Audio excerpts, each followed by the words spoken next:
All right. We'll get this panel started. We have 50 minutes to get you all jobs, right? Is that the goal here for today? No, welcome everybody to this panel called Getting Started. Real simple question, maybe a really complicated idea for many of you. The Murrow Symposium tends to bring out the juniors and seniors, so we hope there are a lot of career-oriented people out there. I also see a number of your professors, a number of my professors, a number of alumni in the front row who don't need help getting jobs because they're doing fantastic work in theirs. But this is I'm sort of facilitating a reunion here with KHQ. We have Jeff Hite joining us, who my students have certainly got to know very well over the last few years. Sean Owsley here. Thank you for being here, Sean. And then, of course, Anna Cabrera, who we're excited to hear from here in just a couple of hours. It's getting started. So first of all, I guess I don't need to go full biographies, but maybe you can tell us how you got started. Sean, we'll just start at the end of the table. I started as an intern at KHQ in the winter of 1992. So I've been there 33 years. I'm the main evening anchor there now. And I'm as passionate for the job as I was when I had no experience. Now they say I'm experienced, which basically means I've been around a while. And I love it. I think it's changed so much, but it's so important. It's one of the most important jobs right now with all the noise and all of the social media to really go back to the core of journalism. Depth, layers, facts, objectivity, make sure that's ironclad, and then deliver it. But I'm from Spokane, born in Spokane, started as a tape editor. They don't even have tape anymore. A photographer. I was a producer for several years for Randy and Deborah, for those of you that have been around a little while. And then did some sports, some reporting, started anchoring in 1999, and still anchoring each evening on KHQ. Does tape even exist anymore? Do they even know what a tape editor is? True story. Anna's resume came in on a VHS tape, and it literally was black type on a white label. It said Anna Cabrera. I still remember it to this day. Oh my gosh. So Sean and I worked together in my first job at KHQ, first job out of college. Feel like, there was background before then, but in terms of really breaking into the industry, that was my first official job. And KHQ was just such an amazing learning ground. And truly, Sean has been one of my biggest mentors in this career. And he continues to lead the way in how you should do journalism. And he, I think, is somebody who does it in such a unique way that has led to his longevity and has taught me how to break through on different platforms in different markets and in different roles that I've had as a reporter and as an anchor. He taught me how to do demonstrative live shots. He taught me about being a good co-anchor and helping to lift the other person up and, make the other person look good, you'll look good. I remember you really emphasized that. And also has taken me under his wing when I was so green and struggled and just had a hard time putting all the pieces together on the timeline that, you need to do it. And the work that we do. So I just can't say enough about this man and what he has taught me. And Jeff Hite, too, was there at KHQ at that time, has been such a steady hand along the course of my career and really teaching the visual component of journalism in so many ways through his expertise with videography and photojournalism specifically. And so definitely lean into what he has to say, because that's such a huge part of connecting with our audiences. And I'm looking around and seeing so many amazing former friends and colleagues and current friends and, still colleagues in the business more broadly, like Chris Jose and Dan Rasmussen and Marvin Marcello, awesome professor who goes back to our day too. And I know so many of you know and love him as well, but lots of mentors and friends and peers who I've learned from throughout my journey. So I started at KHQ. I went to Denver for a stint, which is where I was born and raised, spent a little time in Washington State before coming to Washington State University, which is why I graduated from Skyview in Vancouver. And I know some of us have had a little chance to connect in that way as well. And my parents live in Colorado. My parents are there in the audience. They can raise their hands. So it was really special when I got to be an anchor in Denver at the ABC affiliate pretty early in my career. And then CNN came calling about now 13 years ago. And that took me into kind of this different path that I hadn't initially anticipated, and more of a national platform. So I was with CNN for about a decade, and now I've been at MS Now, formerly MSNBC, for the past 3 years. And I anchor a weekday program from 10 to noon every day, Monday through Friday. And we are, covering a lot of what's happening in Washington right now, but also cover news more broadly when it breaks, and making sure we're bringing the latest information to our viewers. I started.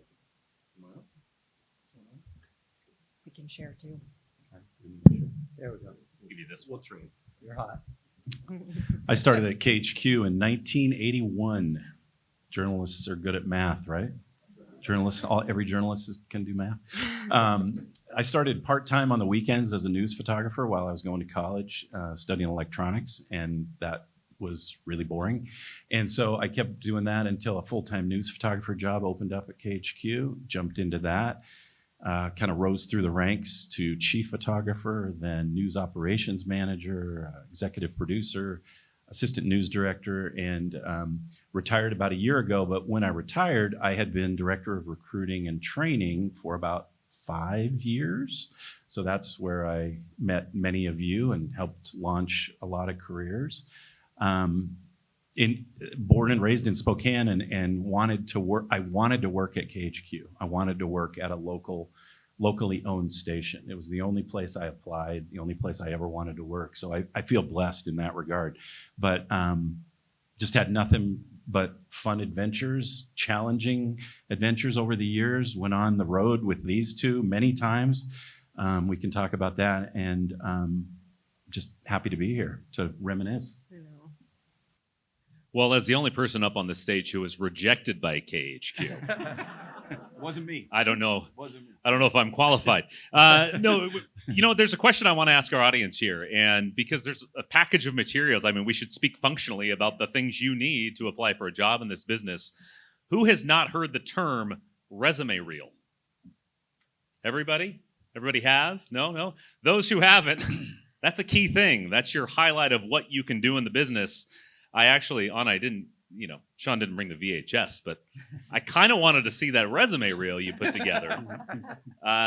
So for those who don't know, highlights of the best things you can do on the air, demonstrative live shots, meaning you can do more than stand in front of a camera and hold things. I don't know, when you were preparing that back when you were about to graduate, what kind of things did you prioritize? What kind of advice did you get about what to show about yourself on air? I think it was, trying to show some variety, versatility, ability to cover, all kinds of different stories. I've always been more of a general assignment or kind of general news person, and as opposed to focusing on a particular beat. And those are the jobs that I've sought as a reporter or as an anchor. Some of you may have a passion for some in particular type of news. Maybe it's sports, maybe it's, court TV type stuff, maybe it's covering political news and being political journalism. So that may, inform how you put together your resume reel. But for me, I wanted a job at a local news station, and that mean I needed to show I could do the fun stuff and I could do the hard-hitting stuff. I could do breaking news, and I could put together packages that, required going out and doing all the news gathering and then presenting it in that form. So I wanted to make sure I had a variety of different stories, of different looks, of different ways of presenting news, whether it was a walk and talk or a show and tell or just, really powerful writing and, straight into the camera work, some reporting, some anchoring. And so that was kind of my approach, at least especially for that first job, is giving a little taste of all these different things that I could do, hopefully wanting them to lean in and want to know more about me. Sean, same question to you. I'm wondering, when you're packaging those materials together, how do you show your best stuff? There's a couple of things. You have to do whatever you can to stand out. And I always say, especially when it comes to reporting and doing live shots, it's not where you are, it's what you're showing. So if you think of it in that lens, you're going to be demonstrative in nature. So you don't have to be at a location where it happened, but if there's a piece of that story where you can get a prop and you can walk them through why it happened. That's what I usually do for the live shots. You'll find you'll jump off the page that way. And I think the thing that stands out to me when you put something together is, yeah, I mean, I don't know where my VHS tape is right now, but it is awful. I mean, it is horrible. And my voice was 4 octaves higher. So Mine too. yeah, right? But I'm literally like, this is Mickey Mouse doing the news. I had one person believe in me. I had several people tell me brutally that I would never work in the business. My first job interview, I drove 2 hours. I borrowed a jacket that was too big. I had pimples on my face. They were 30 minutes late to come in. I had a VHS tape. She put it in, watched it for about a minute and a half, ejected it, and said, I'm going to just be honest with you. I'm not going to waste your time. You do not have any talent. This is not the business for you, right? But I'll offer you an internship. Even at that age, I said, yeah, no thanks. I'm not going to be around somebody that doesn't believe in potential. I know I'm horrible, but I won't be horrible forever because nobody's going to outwork me. And that's the way I looked at it. And I went across the street to the other station. The guy put in my reel and he goes, yeah, it's really rough, but boy, I see a lot of talent here. So the point being is you're going to get no's. And I want you to let those just absolutely roll off you. Don't be outworked. Persevere. Be determined. It's good advice. And the potential thing is huge. The days of the actual reel are gone. And when I was doing recruiting up to the point I retired, it was all on YouTube, right? And you can just simply go to YouTube and type in reporter reel, and you can see hundreds, maybe thousands of reporter reels. And that's, Sean nailed it. That's what I would look for. It's not what you are today, but what's in there. What's the kernel that I can see. Hopefully I can see that you can become. And I want to touch on one other piece, and maybe we'll talk about it, is the personal connection, reaching out to places you'd like to work. And I know that was big in your getting to KHQ. Mm-hmm. Yeah. And I'll just build on that. I do think when Sean talks about what makes you stand out, there's what you show in your resume reel, or your, personal web page, or link that you're sending to people. And then there's, getting that even looked at, right? Like that part alone is like the first barrier for a lot of us. And I will say at both, actually through multiple stages of my career, I went put a little extra effort, that extra mile in some cases, and in others it was, hundreds of miles. And I made a point to reach out directly to the places that I wanted to work. And I always kind of took the approach is aim high, you can always kind of go down, right? Absolutely. In terms of like, if it doesn't work for me to start in Spokane, I'll try Tri-Cities, I'll try Grand Junction. But like, that was sort of like my priority list, first job in news. And then, I reached out to Tracy Zaravica, and I'm going to speak a little bit about this later in my speech, so I won't give too many details, but Tracy Zaravica at the time was an assistant news director at KHQ and met her at the Murrow Symposium, in fact. And so I reached out to get her feedback on my work, on my resume reel, just because I had made that contact. And that ultimately led to my first job at KHQ, because I had reached back out, had made the initial connection. And that little kind of tip for you is to get feedback on your work is how I kind of got my foot in the door at a lot of places, is to show enough vulnerability, but also confidence to put, your work before somebody, but to ask for their feedback as opposed to like, can I show you my work because I want a job? It like built that first step in getting my work seen. It gave the person who was seeing it an opportunity to also give me something back. And in some ways, they had a little bit of investment then in my success if they were offering feedback to me. And that worked for me to get the job at KHQ. It also worked for me when I ended up in Denver. Denver was a target market that I went to after KHQ. And I, in part, got the role that I got there because I made a trip to Denver at one point to see my parents. And I reached out to all the news directors there, made phone calls, wrote emails, of course, did it in advance enough, but I just put a date on the calendar. I'm going to go out, I'm going to buy a plane ticket. I'm going to come out to Denver for these few days. And I let them know in an email that I'm going to be in town. I'd love to work in this market. Here's a little bit about me. Can I come and visit you and get feedback on my work and understand what you're looking for in a reporter? And that too led to then the next opportunity.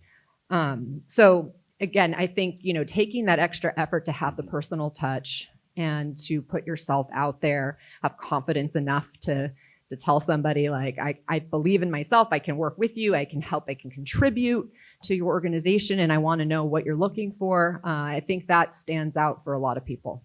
I just would add on that too. As you're starting out and you're graduating and you're thinking about going into career, how many of you in your head have self-doubt? This is how I want you to look at it. I want you to use that as the fuel, not let it derail you, because we all have self-doubt. There are times still 33 years in, I doubt some things that I'm doing. Don't be afraid of that. Go at that. That's your fuel. Tenacity. You heard it from Anna. You can tell, right? If you are tenacious, if you are aggressive, if you will not take no, you do it politely. You don't do it with a hammer. You do it with a scalpel, but you make those connections. And I want you to use that doubt as fuel, because it will drive you. And I've done that, maybe a little bit too much chip on my shoulder over the years. But if somebody doubts me, in my head, I'm like, doubt me at your own peril. I'm going to prove you wrong. So a couple of bullet points so far: believe in yourself, Absolutely. certainly, and your abilities and your own potential. But two, make those connections. And I want to highlight that if people are taking notes, that's very important. I applied to hundreds of jobs in my career. I got rejected by all of them that I just sent off an application into the abyss on some job site, into some HR database. Nobody ever found me. First job I got, I had a buddy who was there, who put my resume in front of the news director. Next job, that same buddy was at a different station. I got a job at that station. The next job, a news director who I knew from the company hired me to move to the Midwest. And so none of those things really happened to me. They happened because I made those connections beforehand. Jeff, I want to ask you, because you're in it right now. In fact, I have many students in here, and I could call many of them out and say, what are you doing to stand out right now? You're looking at resume reels from senior Cougs all the time. In fact, Rachel, I got to give you a shout out. She's the next KHQ success story, because she has started there before she's even graduated. We're super proud of her. How does a college student stand out as somebody who scrolls YouTube all the time looking at those reels? Sure. Again, back to the personal connection. Anything you can do to put a face with a name. Job shadows, job fairs, meeting somebody at a job fair can turn into a one-day job shadow that can turn into an internship that can turn into a job. Little quick story. She didn't graduate from WSU, but I met a young lady at a job fair. She was getting a degree in biology and dance. Like as far from journalism as you could kind of get. Well, she came in, did a one-day job shadow. That led to an internship. And now she's our statewide weather forecaster for the entire state of Montana. And she did not go down the journalism path, but because we made that connection and talked, and a job shadow turned into, maybe you can come in and do an internship. Can you get a credit? Well, the rest is history. The other story I'll share is Stella's son, who's now at Como, great WSU grad. She was an intern for us, and the term I like to use is politely persistent. Mm-hmm. She was not annoying, but she was an intern, and she would put her laptop in front of me every chance she got and say, look at my work, give me some feedback. And, from Montana to Albuquerque to Phoenix to Seattle, a great path for her. So again, it gets back to the personal connections, the days of dear hiring manager, dear news director, dear fill in the blank. That's not going to do it. Can I just add, in terms of the personal connection, it's not just about making those personal connections with, your potential employer, but I think that's such a big piece of the work itself. Is making personal connections with the people that you're serving in terms of the community that you're serving, if you're in local news or at any level, frankly. It's making connections with others in the community who are going to end up ultimately giving you story ideas, right? It's how you kind of get your pulse on what's happening in the community. It's how you might get tips to what's happening. It's how you build relationships with the people in the community so that you're the one that they want to watch. And that also is sort of contagious. Like they tell their friends that, you're a really great person, or, that you're somebody they can trust with their story. And that, is how you also are going to be successful. So those making personal connections, whether it's, self-serving, you feel like because you want a job, it's only going to serve you the best in the work itself. And it's going to be how you're able to do your best work and have the greatest impact in your community. Bullet point 3, then, be friends with Jeff. Is that the Correct. one? And make it easy for him Yes. to find you. So making that connection, of course, outside of job applications and interviews is important. There's also the mentor-mentee relationship. Anna, you and I talked a little bit about this yesterday. I am certain you have had emails from college students across the country that are like, please take a look at my stuff. What's that like for you? And how do you like to handle that relationship when a young person reaches out hoping to break into that business?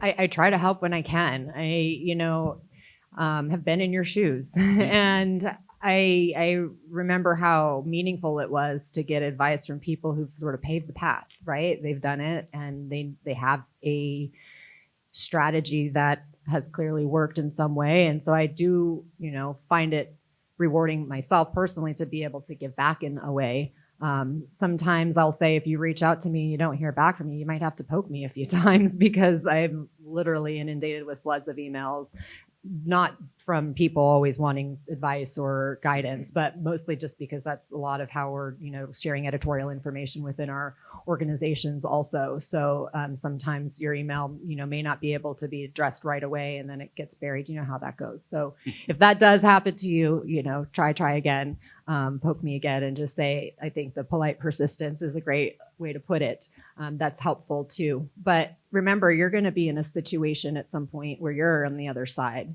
and people are reaching out to you.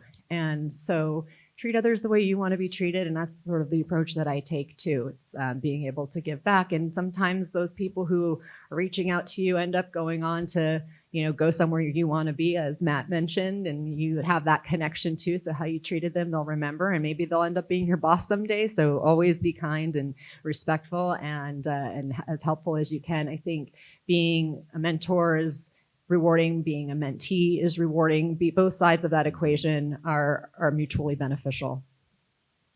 I want to open up for some mid-panel questions if anybody has some. Yes. Hi, I'm Erin Mullins. I'm an alumni. First off, thank you all for coming. I'm from the small mountain tourist town of Leavenworth, Washington. I'm going home on Thursday to, just my own, not on a company, make a little documentary about how, now that we're out of the winter tourist season, how Leavenworth is recovering from the floods. I'm wondering 2 things.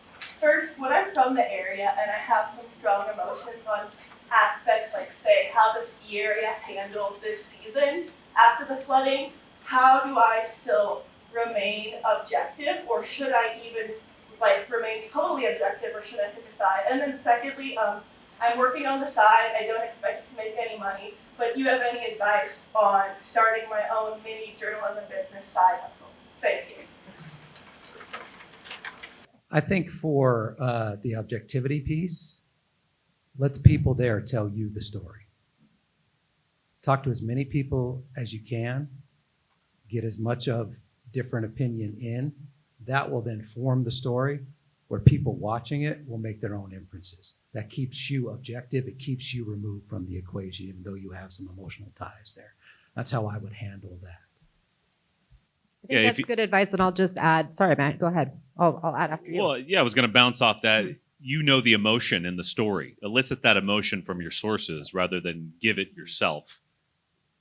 And I'll build on that, because I do think that that's like an important piece. Like, I've identified there may be a story there because of what you feel personally, right?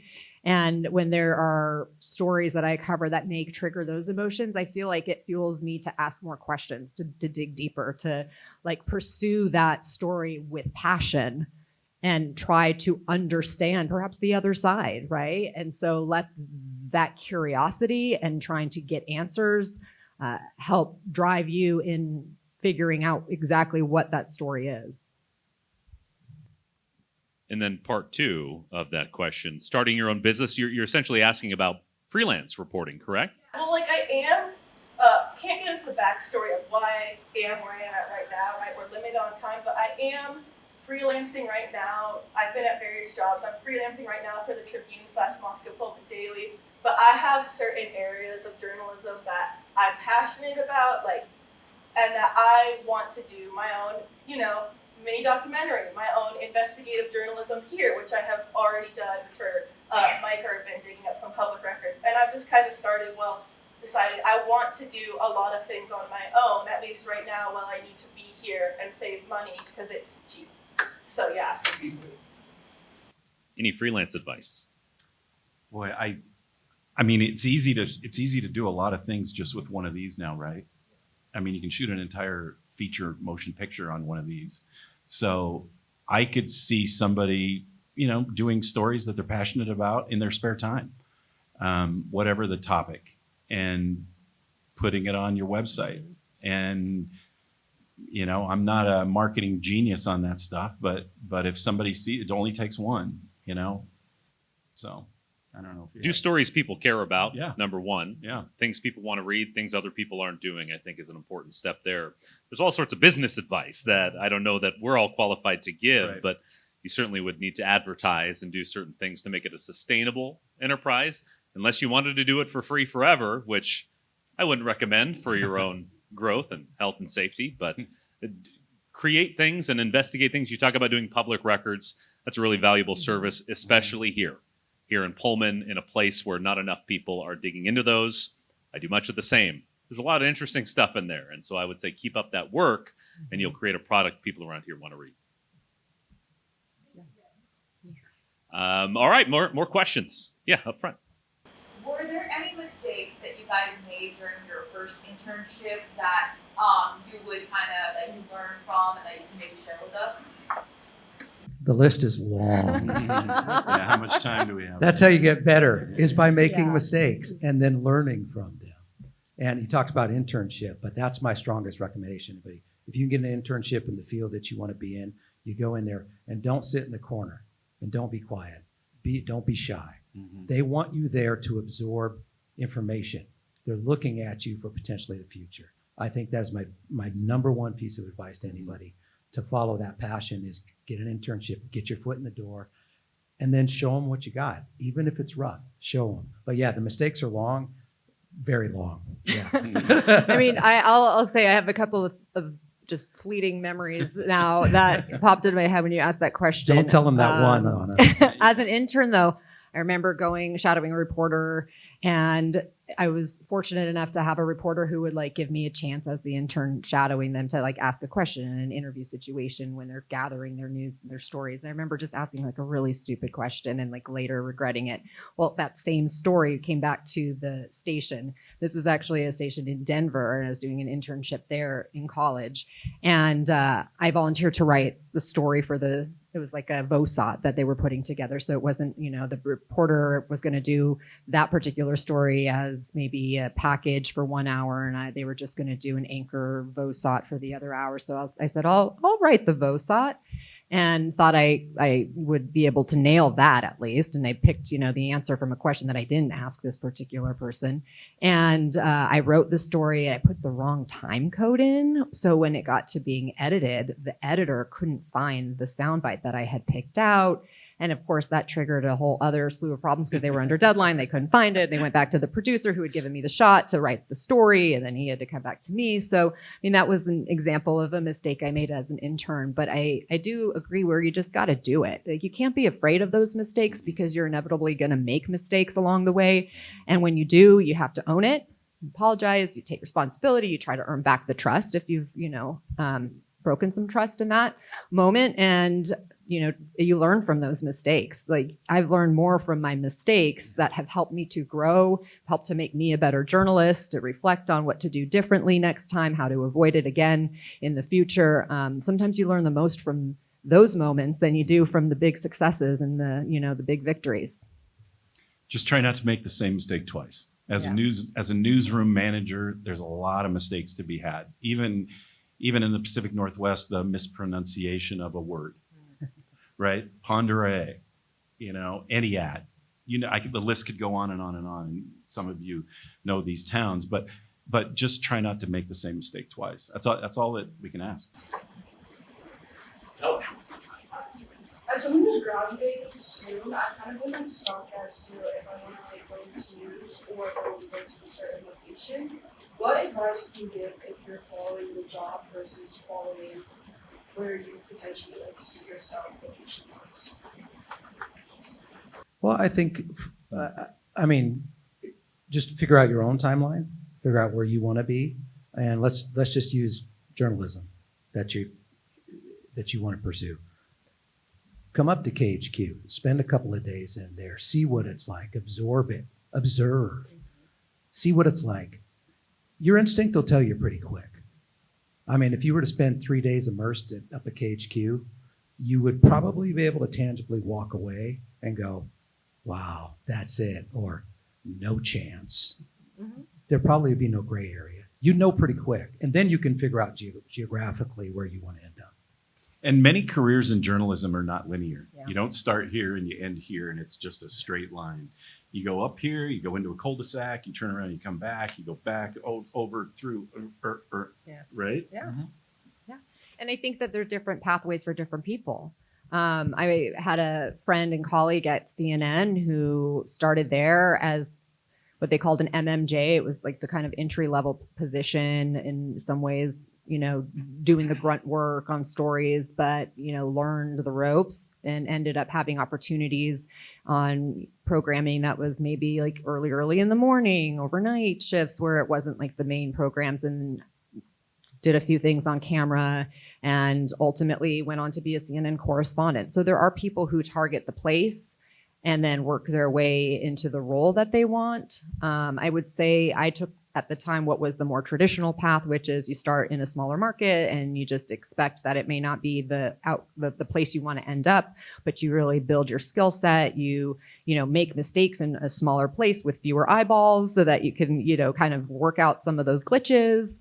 And you can grow enough to then be, ready for the next move. And so I had along my kind of career planning, journey, thinking about the first job, the 3-year goal, the 5-year goal, the 10-year goal. You've probably heard about that. And along that goal timeline, I thought about kind of the target markets that I wanted to be. It required moves, and you have to figure out, is that worth it to you? For me, it was. And there's some adventure of going to a place that you maybe don't want to be, but you actually, I have found in my experience that there are great things that I never saw coming because of being in a place that I hadn't initially wanted to be. I didn't know enough about it, perhaps, or, every place has its sort of silver lining, even if you're starting in a place that is unfamiliar. You talk about not making mistakes twice, Jeff. I like that, and I'm going to spin this into a question about some of the things that these young folks should be doing now to get prepared for the job, not just applying for a job, but maybe some of the activities they take over, but also about the importance of meeting deadlines, attending classes. Break eye contact with me if you feel guilty. But things like that, as we prepare them as professors, what should they be doing right now? What kind of resume should they be building here at WSU?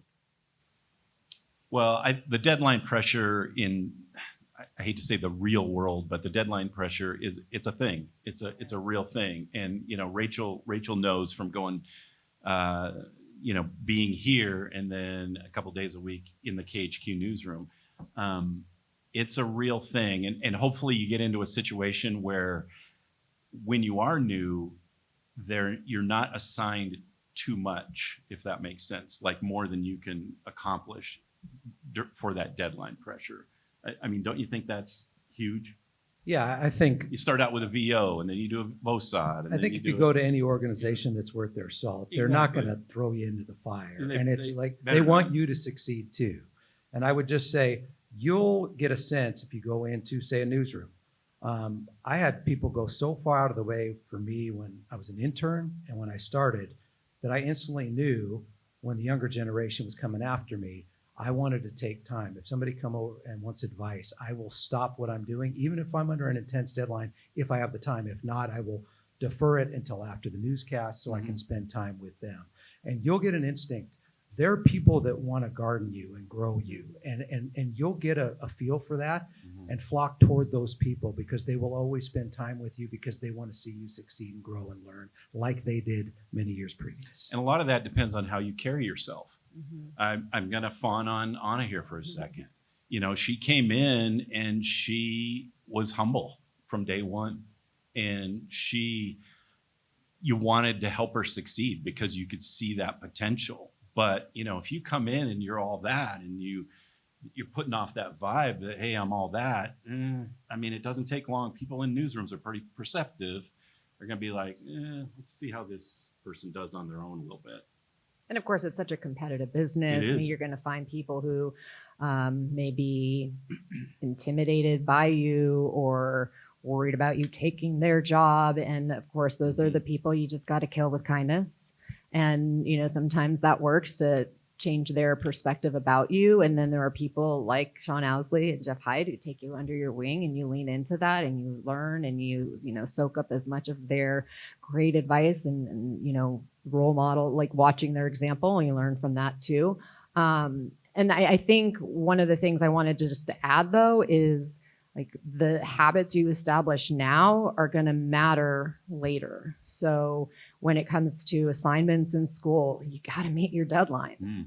You got to show and establish your work ethic.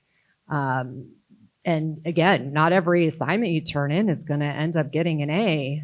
Just as not every story you end up turning in your first job is going to end up winning an Emmy or hitting a home run. I mean, you're going to make mistakes along the way. You are going to miss deadlines when you're in your first job. But as much as you can do now to establish like what you're about, to kind of like build that resilience, to build the grit, to build that tenacity and that perseverance. I mean, those are qualities that you want to kind of have as part of your essence in your first job too. And if you think what I'm doing now doesn't matter, so I'm just gonna like coast, or I don't want to make this sacrifice now, it's a lot harder when you're in that first job to suddenly become a different person and to then be the person who's gonna raise your hand and be the yes person and work those extra long hours if you're not already kind of saying that's what I'm about. And I will just add, using Anna as the template. When she came in, she stood out for a number of reasons. There was zero ego. There's still zero ego. She's been on a national program for a decade now. No ego. Morals, character, integrity. She won't be outworked. She's aggressive, but she's kind. Take that template. Be that. Start there. If you start there, people will come to you to help. I promise you. Good home training. Mom and Dad. Yeah, mom and dad. No, there's two kinds of people in this business. There's the kind of people, the field reporters especially, but there's the kind of anchors and field reporters that bring coffee to the crew, and there's the kind of people that don't. And these two bring coffee to the crew. I just want to make sure bullet point number 4 is show up to my class. That's all. No, but I yeah. wanted to Show say. up to his class. Show up to class. Turn in stuff on deadline. Yeah. I'm not going to make I did that. I'm not calling out anybody. All right. More questions. We got about 10 minutes left. Yes. How do you remain humble, but at the same time, you don't allow people to just walk all over you, especially as a newbie? There's a difference. There is a total difference of being a pushover and being humble, right? Even then, I was, trying to ask the tough questions. It was doing the work for the right reasons, right? Like, you have to have confidence in yourself, and that comes with maybe a sense of like having an ego or a big head. I mean, those are the negative connotations about it, but like you have to believe that you deserve to be in that role as a reporter, as a journalist, as an anchor, as the person who is in a position to confront authority at times, because that's part of our job. And we do that not for ourselves, but for the communities that we serve. We're getting the answers for our viewers who don't have access to those people in power. And that's something I always reminded myself of. Now, at the same time, I also knew enough to know there was a lot I didn't know about how to do the business and to do that job really well. Like I knew what my mission was, but then in, practice, how do you meet that mission? How do you accomplish the goal of that mission most effectively? And that's the part that requires being humble and being open to learning and building your skills and learning from people who you find to be better at the job than you. I remember very early in my career, beyond, the amazing mentoring I had at KHQ, there was a newspaper person named Chris Anderson, who was a photographer at the Spokesman Review, who I had encountered in the field. And I think he recognized that I was having a hard time when I was, trying to gather news, and we'd show up on breaking news sites at the same time. And so I think he probably watched KHQ and, saw me learning.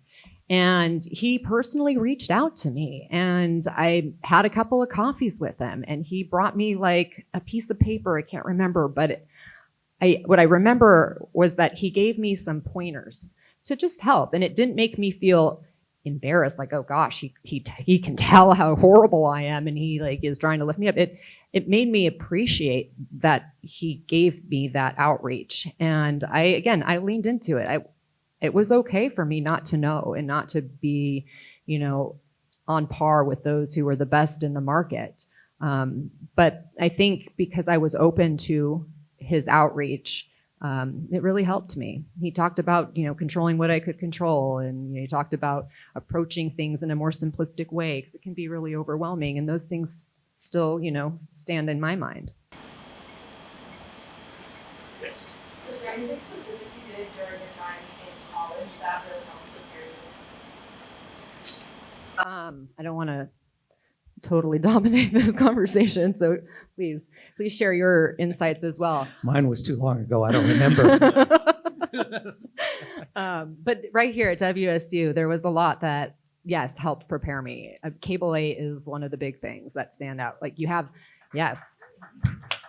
the classes that, and the requirements for being, part of the Cable 8 news broadcast, but then there are all kinds of additional opportunities that you have through Cable 8 to do stuff on air, to do stuff behind the scenes. I hosted a movie critic show. I technical directed a sports program. I did reporting for a news magazine type program. So it wasn't always the exact role that I had maybe auditioned for, but I was very involved and hands-on, because the more real world experience you can get even before that first job, the better prepared you're going to be to succeed in that first job. It's how you also build your resume reel. You have actual stuff you're doing as part of the work at Cable 8 in such a low risk situation.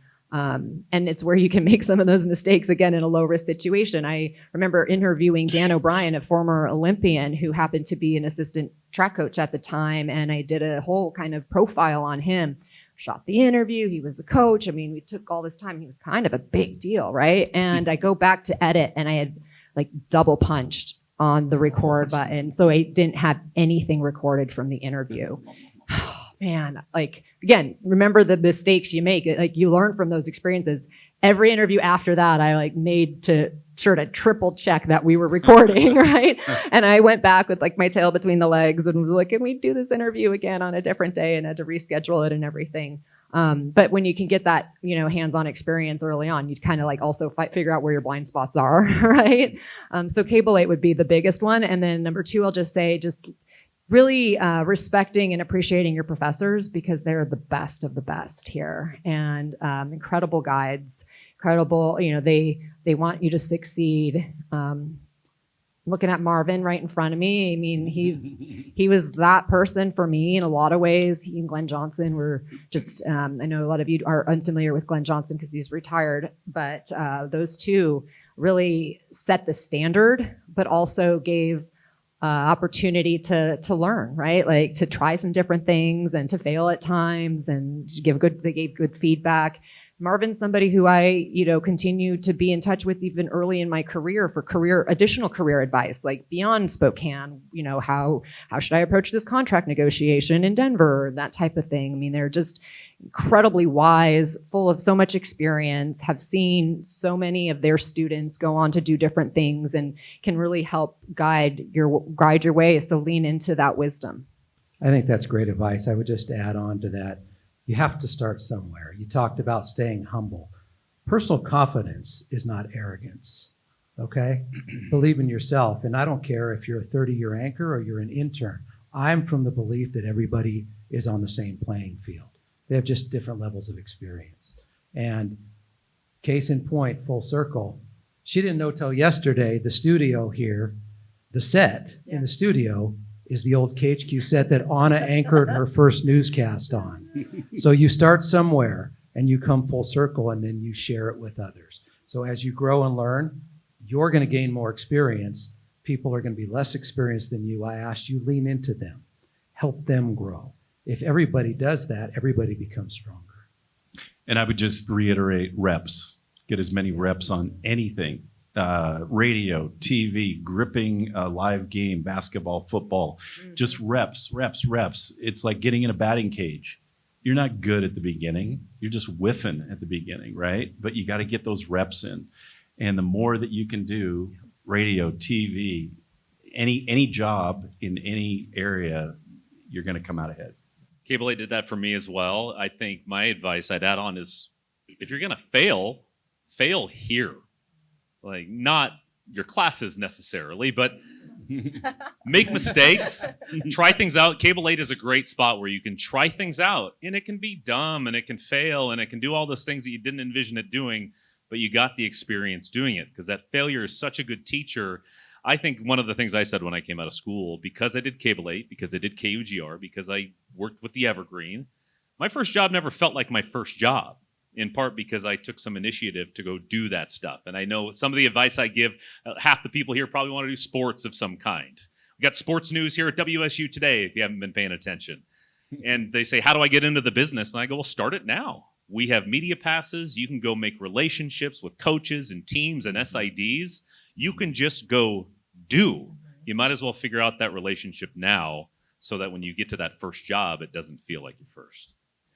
We got about 2 minutes, so I want to take one more question. Yes. So you guys have been talking a lot about the importance of follow-up emails and stuff. How do I send those follow-up emails and how do I send out or stand out in a flooded inbox without also just being please take a chance on me, I'm new. How do I go about that?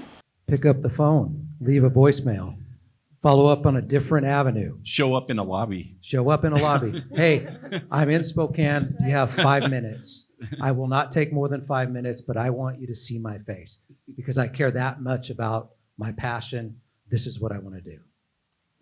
And do your research of the place that you're trying to reach out to. Show that you are, fully informed, because that's part of being a reporter, right? Is to make sure you're researching the content of whatever the story is that you're pursuing, having the background knowledge and showing that you know what they're about and why you want to be able to be part of that team, how you would be able to contribute to that team, what you'd bring to it in that follow-up email. I think it speaks to your character. It speaks to the kind of reporter you would be. It tells the person a lot about you. And I do agree where you might send a follow-up email, give it some time, or you might pick up the phone and say, hey, I sent my email. I'm not sure if you had a chance to look at it. I know how busy you must be.